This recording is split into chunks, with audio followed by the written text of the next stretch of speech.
Du'a moodelistii Qananii Addunyaa haadha warraa Andu'aalem Gosaa wal qabatee namuu gadda guddaa keessa seenuu ibsataa jira. Shamarree bareedduu dhaabbii toleettii Qananii Addunyaa jedhamtu haadha warraa weellisaa Andu'aalem Gosaa akka taate har'a ganama sa'aatii tokko irratti gamoo irraa darbattee of ajjeeste ka jedhu gabaasa gara guyyaa gabaafamaa ooledha. Ta'us odeeffannoon ergasii argame ammoo namni kun halkan edaa sa'a 9 keessa akka duute seerama. Waa'een du'a dubartii kanaa yoomessa garaa garaa qabaachuun namoonni shakkii akka qabaatan taasiseera. Inumaa halkan sa'a 9 keessa gamoo irraa of darbatte ka jedhu ammoo daranuu shakkiin namaa sadarkaa dhugaatti akka guddatu taasisaa jira. Haati warraa weellisaa Andu'aalem Gosaa lubbuun ishee darbuuf sababaan of ajjeefte ka jedhu ta'us namni umurii ijoollummaa irra jiru waan hedduu sichi hojjechuu dandeessu akkamiin abdii kutattee du'aaf of saaxilti ka jedhan harka namaan du'u ishee shakku. Qananiin gamoo darbii 5ffaa irraa of darbitee lubbuun ishee darbe ka jedhamu kun dhugaa mitii ka jedhan namoonni hedduun Andu'aalem Gosaa matumti isaa akka shakkamutti feesbuuk irraan barreessuu jabeessaniiru. Qananiin hojii moodelummaan uffata aadaa beeksisuu keessatti qooda guddaa baataa turuu isheetu himama. Haati warraa Andu'aalem Gosaa kun haalli du'a ishee amansiisaa miti ka jedhan namoonni hedduun shakkii garaa garaa fuula miidiyaa hawaasaan qoodaa jiru. Barreeffamoonni shakkii akka qabatamaatti miidiyaa hawaasaan qoodamu kun garuu dhugaa nama kanaa awwaaluu mala jedhamuunis yaaddoo uumeera. Ta'us namuu waan itti fakkaate barreessuu irraa duuba jedhaan jiru. Inumaa haalota gidduu kanaan wal qabsiifamee waan baay'een jedhamaa jira. Oromiyaa keessatti gidduma kana namoonni hedduun balaa tasaan lubbuu dhabaniiru. Balaa konkolaataatiin namni cidha gaggeeffachuuf imalaa ture haadha warraa isaa biraa kaleessa balaa konkolaataan du'eera. Dargaggeessi humna biyyaa jedhamee abdatamu dhiyeenya yuunivarsiitii irraa eebbifame haadha manaa isaa waliin warra soddaa araarfachuuf osoo imaluu lubbuun darbe. Facaasaa Harraaqee abbiyyuu isaatti cidha gaggeeffachuuf ka ture namni kun kaleessa balaa konkolaataatiin lubbuu dhabeera. Balaa kanaan wal qabsiifamees dhimmi intala moodela taatee haadha warraa Andu'aalem Gosaa hawaasaan miidiyaa hawaasaa irraan qoodamaa jira. Namoonni balaa lammiilee isaanii mudataa jiru kanaan lapheen cabe dacheen Oromiyaa dhiiga soorrachuu amaleeffatte jechuun qoodaa jiru. Akkuma kana gidduu kana barsiisaa gara laafessi Daawit Baqqaanaa jedhamu abbaa daa'imman 4 ka ta'e Buraayyuutti lubbuun darbeera. Dabalataan balaawwan yeroo garaa garaa mudatuun taateen sammuu namaa dhukkubsan Oromiyaa keessatti irra deddeebiin dhaga'amu. Kun sadarkaa hawaasa obsa fixachiisuu irra ga'eera.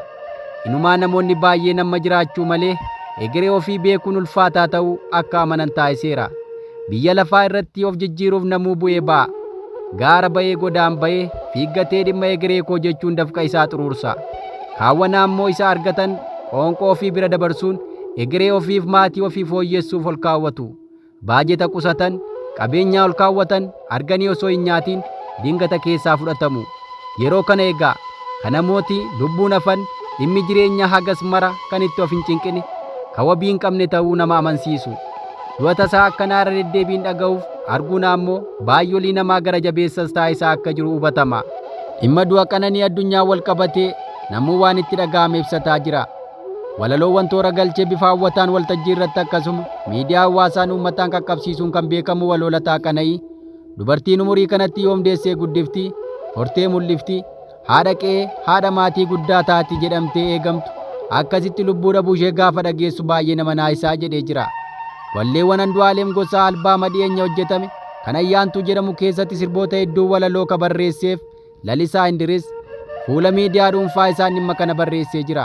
Lalisaa Indiris akkas jedhe karoorri keenya kanan turre galmi keenyas waan akka kanaatiin kallattii jijjiirrata jedhee tasumaayyuu hin yaanne kun oduu gaddaa qofa miti oduu badaadha akka malee laphee na cabe waan jechaas na wallaale duuteetta jedhee amanuuf ammallee sagalee keetu gurra keessa na jira hinduuna jechuuf ammoo namoota an amanatu natti himaa jiraa jedheera.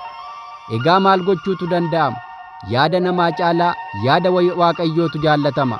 Nuti sooma hiikaa booda hojii konsertii albaamaa Ayyaantuu akkamiin akka hojjechuu qabnu mari'anne. Kan ta'e garuu kunoo isa kana. Waan jechaan qabu nagaan boqodhu Waaqayyo lubbuu kee jannata haa qananiisuu jedhaa Lalisaa Indiris. Itti fufuudhaan obboleessa koo Andu'aalem Gosaa kan yeroo kamiyyuu caalmaa jajjabinan siif hawwa. Hammam akka ati ishee jaallattuu fi itti boontu nan beeka. Nama akkasii of biraa dhabuunis ulfaataadha. Qormaata ulfaataa si mudate kana obsa ittiin damdamattuu fi keessa baatu Rabbi siif haa laatu. Maatii fi firoota ishee hundaafuu jajjabinan hawwaa jedhaa hiriyaan weellisaa kanaa Lalisaa Indiris. Weellisaa Falmataa Kabbadaa gama isaan fuula miidiyaa hawaasaa isaan guyyaan dhiitee bariitu gammachuus gaddas qabdi. Haati warraa Andu'aalem Gosaa Qananiin lubbuu darbuu dhaga'een baay'ee gadde. Yeroon keessa jirru ammaa jirraa fi amma immoo hin jirru taateetti. Hiree ilma namaatu akkana. Duuti umurii malee addunyaa kana irraa addunyaa mataa isheetti nama waamtii jedhee jira. Abbaan qaanqee shoowartii Oromoo keessatti ga'ee irraa eegamu bahataa ture Habtaamuu Lamuu lubbuu ishee amaaruu maatii firaa fi hiriyoota ishee maraaf jajjabina naa kennuu jechuun gabaabsee feesbuuka isaa yaada isaa ibsateera. Akkuma kana qondaala baa'oo ta'e Lammii Beenyaa bifa walaloon yaada isaa ibsatee jira. Duuti garaa jabaatti, kichuu karaatti kutti, abdii nama harkaa gatti, hiree nama dhowwatti, gammachuu nama hatti. Duuti jagna nyaatti, bareedaa saamti, abdii jaamsiti. Duuti gidduu kan na dhageenyu onnee nama cabsa jechuun ergaa isaa goolabe. Gaggeessitoota amantii Ortodoksii keessaa tokko ta'e obbo Hayila Mikaa'el Taaddasee gama isaaniin Qananii Addunyaa warra Andu'aalem Gosaa Oromiyaa Harargee Lixaa Aanaa Daaroo Labuu magaalaa Micataatti dhalattee guddatte. Hojii moodelummaa fi beeksisa garaa garaa hojjechaa turte. Keessattuu ammoo uffata aadaa Oromoo godinaalee Oromiyaa beeksisuu fi kiliippiiwwan sirboota afaan Oromoo irratti moodelistii taate hojjechaa turte. Boqochuun kichuu kanaa onnee nama cabsa. Waaqni jabaan hunda keenya haa jabeessuu jechuun dhumarrattis jabaan Waaqaa jedhanii jiru. Namni biraan Galaanee Bulbulaa jedhamtu hanganumaaf wal jibbinaa jetteetti. Jiruun lafa kanarraa hangam gabaabaa ta'uu kan ibsu barreeffamni Galaanee gurri keenya waan gaarii erga dhaga'uu dhiisee bubbulee jira.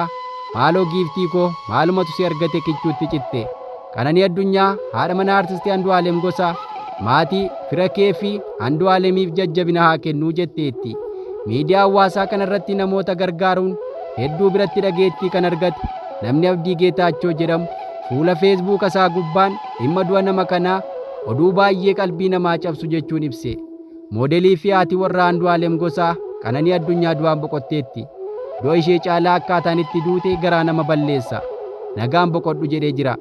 Du'a nama kanaaf harka namaa ta'uu shakkii akka qabu barreeffamni isaa kan hubachiisu Nagaa Jaallataa namni jedhamu akkamitti mucayyoo kichuu kanaan gamoo shanaffaa irraa of darbattee of ajjeefte jennee dhiifna. Wala deemaan Oromoo tokko rakkoof siqiqii isaa namatti himatu dhabee of ajjeesa. Saba sirna gadaa qabudha jenna miti. Wal beekna malee waliif hin beeknu jechuudha miti. Ergaa jedhu katabe. Barreeffama isaa kanaan harki nama kanaa ajjeesa jiraachuu akka malus akeekeera. Akkuma kana Nagaa Jaallataa maxxansa isaa biraatiin ammoo barri ishee bara hamtuudha. Namni ati kafanaa faantee kiyya jettu qoreesitti ta'ee abdii si murachiisa. Hiriyaa fi koodeen kaleessa si waliin nyaatee dhuge bulee nyaaphasitti ta'a. Si hadheessa si ganaa jedha.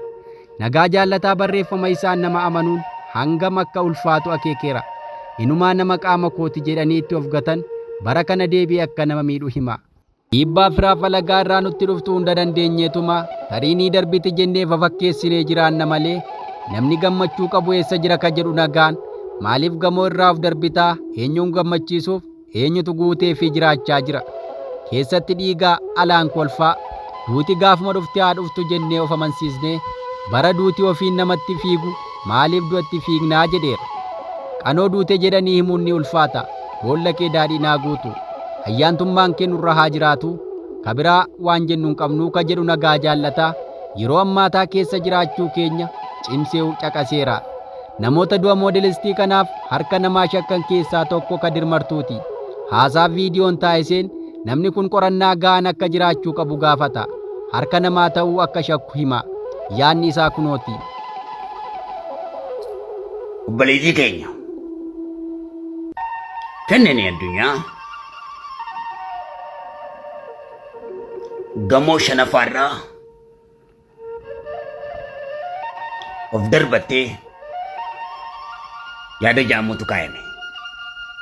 Qananii Addunyaa haadha manaa artist Andu'aalem Gosaati. Gadduudhaaf yoo ta'e manni Oromoo Musliimaatis lubbuu kichuun talasaa, kan waaqeffataattis lubbuu kichuun talasaa, kan kiristaanaatis lubbuu kichuun talasaa, hawwanii manguddoon dargaggoo fi shamarran Oromoo gaddinni irra onneen keenya cabeera obboleettii keenya dhabuu irratti. Kun keeyyata tokko. Mucaan kun ajjeefamtee gamoo sanirraa darbatamte tokko kan ifoomuu qabu. Osoo jajjabina ebeluuf haalaatu hin jiin duratti waa'ee jajjabinaa waliif hin dhaamnu. Waa'ee wareegama sii qofa kufiinsa sii kana qofa barbaadna. Baruu ofiif ajjeesanii gad darbatammoo ofiin of darbatte moo kaameeraan yoo jiraate hoteelicharraa ifoomsu gamoo sanirraa ifoomsu namoonni waliin jiran ifoomsu qaba. Namni ejjennoo hammana ga'eef akkamitti ofirratti fudhachuu danda'e kan du'aaf isa saaxilu akka namatti ejjennoo ofirratti hin fudhatu jechuudha. Akka adurree duraananii dhooyisuun hin danda'amu.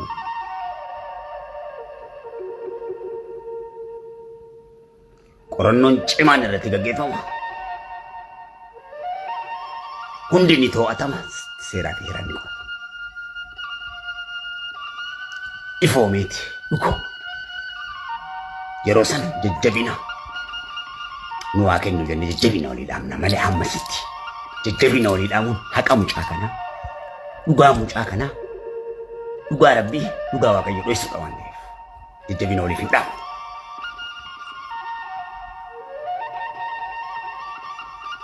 Maalirratti mucaan kun lubbuun isii kana ta'uu danda'e. Ejjennoo hammana ga'u maalirratti ofirra fudhachuu dandeesse. Kana ifoomsuudha qaba. Abbaan ifoomsuu qaba. Uummata Oromootiif lubbuun talan Oromoodha. Itoophiyaa keessatti rakkoo abbaa warraa fi haadha warraa gidduutti dhalatuun balaan lubbuu gaaga'uu darbee mudata. Inumaa walajjeesuu yeroo hedduu dhaga'amaa tureera. Walajjeechaan maatii addatti ammoo dubartoota irra miidhaa karaa garaa ga'a jedhamuun komatama. Fayyadamtoonni miidiyaa hawaasaa shakkiin keessa isaanii bule ajjeechaan kun qulqullaa'ee akka himamuuf gaafataa jiru. Sababni abdii kutattee sadarkaa kanarra geessuuf ibsamuu dhabuun ammoo inumaa shakkiin akka jiraatu taasiseera. Tarii kanaan dura hariiroo gaarii qabaataa hin turreef dhiisee isaa hubachuun ulfaatus ammatti namni kun ofiin of ajjeesuu isheedha kan himame. Egaa dhaggeeffattoota keenya dhimma ajjeefamuu haadha warraa weellisaa Andu'aalem Gosaa wal qabatee qophiin qopheeffanne kanan gammaa dhaggeeffattan ture. Qophii biroon hanga walitti deebinutti nagaan nuuf tura. Maatii warra namni irraa du'eef jajjabina haa kennu.